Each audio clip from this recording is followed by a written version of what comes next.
In fact, this will be the final response before we go to the questions from the audience, so I just wanted to alert you to that fact. Certainly we're getting a picture from Dr. Cameron that Holland is really a failure in terms of human dignity, and people are being killed unnecessarily, and you might want to address that as well, if you would.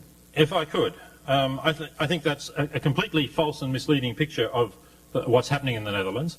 And let me just ask you this question before I go into the details. If that were an accurate picture, why would it be that after many years of the open practice of voluntary euthanasia, the Dutch Parliament, democratically elected Parliament, in a society with a very free press, approved the full legalization of this by very strong majorities, essentially close to 2-to-1 majorities, and that the next country in the world to legalize voluntary euthanasia should be the Netherlands' neighbour, Belgium, and the only other country where a majority of the inhabitants speak what is effectively the same language as the Netherlands and can read the Dutch newspapers. In other words, of all the countries in the world, the one you would expect to be best informed on the state of practice of voluntary euthanasia in the Netherlands is Belgium.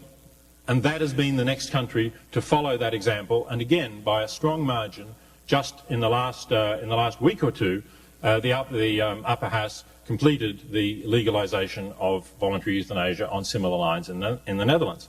Why is this?